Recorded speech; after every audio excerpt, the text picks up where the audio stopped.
Thanks for tuning in to another episode of SSF, Shaw Sports and Faith. And we're talking about today is Andy Reid is the greatest NFL coach ever. Yes, Andy Reid, the coach of the Kansas City Chiefs, is the greatest NFL coach ever. Now, a lot of you probably looking at me or listening to this and saying, this guy's off the reservoir. Maybe this guy probably had a little bit too many drinks today. Maybe this guy smoked a little bit too much weed. I'm not a guy that consumes any of those. To me, Bill Belichick is a great coach. But Bill Belichick hasn't had the success in New England once Tom Brady left. Of course, he won 6 Super Bowls with New England and 9 Super Bowl appearances. But he hasn't had any success since Tom Brady left. The team has gotten worse and worse and worse. And like a lot of others are saying, was Bill Belichick a great coach? Or was it Tom Brady's greatness that made him look like a great coach? I think it was a combination of both. And Bill Belichick used to coach the Cleveland Browns. He was the head coach of the Cleveland Browns. And he had a little success, but not like he did with New England. And he had Tom Brady. So I want to see him win somewhere else, and I want to see him win with Tom Brady, without Tom Brady, before I can say he is the greatest coach ever. With Andy Reid, who has now taken or led the Kansas City Chiefs to 4 Super Bowl appearances. He's been with the Kansas City Chiefs 11 seasons and had 10 postseason appearances. He's led the Kansas City Chiefs to 6 consecutive AFC championship games. Again, with 4 Super Bowl appearances, already having won 2. Just look at the coaching job that he did in this last game with the Ravens and the Chiefs.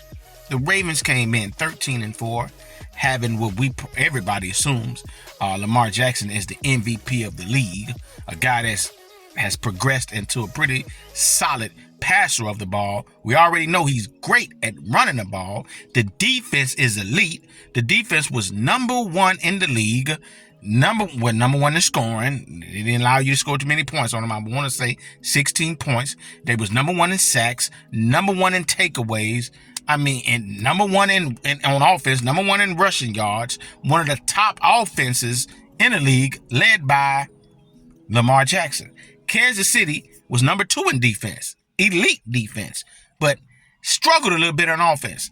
Receivers not catching the ball, missing very catchable passes.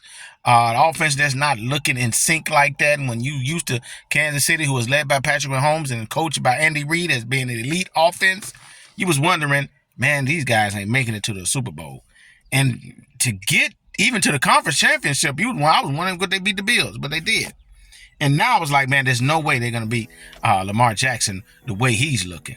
And they came in with a great, great, great coaching game plan. Just out-coached, ran circles around Harbaugh, who's a really good coach. First of all, what they said, we're not going to let Lamar Jackson beat us with his legs. Because if you let him beat us with his legs, we're going to lose this game. So we're going to keep him in the pocket and make him be a passer out of the pocket. Make him read defenses while being under pressure all night long and not giving him any running lanes to escape. And they did that really, really well, and he struggled. Throwing interceptions, fumbling the ball. He should have threw 2 interceptions. He threw 1, but he should have threw 2. Fumbling the ball. Just really, really did a good job. And a team that's scoring like 30 points, you only allow them to get 10 points. Really, really good job defensively. And where you have mainstream media like Lamar Jackson choked and didn't run the ball. They should have run the ball. Well, Kansas City Chiefs had a lot to say about that because they didn't allow him. They didn't allow you to run the ball. Well, but also on offense, with Patrick Mahomes leading the way, well, they knew they just couldn't stand in the pocket and sit there and try to throw the ball long down the field because of the Ravens' elite defense. So they decided to dink and dong, which is throwing 5-yard quick passes, throwing quick screens to the tight ends or to the running backs and making a conservative effort to run the ball. And the offensive line did a great job, and they came right down there and scored again, and ended up scoring with 17 points in the first half. I think that put pressure on the Ravens, and there you have it. The Kansas City Chiefs came out with a win. Outstanding game plan. And you also got to get Andy Reid credit for hiring coaches that he know would put his team in the best position to win. He's hiring coaches. He know these guys are great coaches, and he did a good job hiring a defensive coordinator or defensive coach who did a wonderful job, man, with this team all year long. You also got to go back to when he was with Philly again in 9 winning seasons and taking the team to 5 conference championship games and also going to the Super Bowl. Man, a couple of those seasons they had what? A couple of those seasons was 11-4 winning, 11 wins with 4 losses, and then one season it was 11 wins with 5 losses, I'm sorry. And a couple of them was 12-4, and a couple of them was 13-3. So he had some really good seasons, and he helped develop Donovan McNabb into a really good quarterback, borderline Hall of Fame quarterback. He even gave Michael Vick a chance when nobody else would give him a chance. Brought him over there when Michael Vick was just known as a running quarterback who was not good at passing the ball. And he helped develop Michael Vick into a really good passer of the ball and allowing him to be himself by running the ball. And they had success with him, almost helping him win an MVP. Same thing he did with helping develop Patrick Mahomes into a good quarterback. So you've seen him have success with the Eagles. You've seen him have success with Kansas City.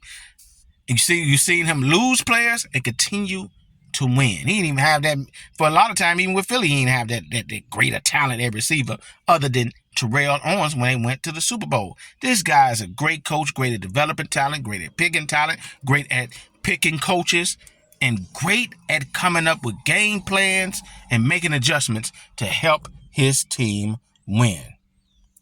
So to me, with all I just laid out, Andy Reid is the greatest coach of all time.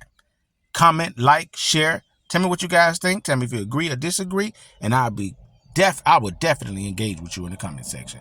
Peace and love.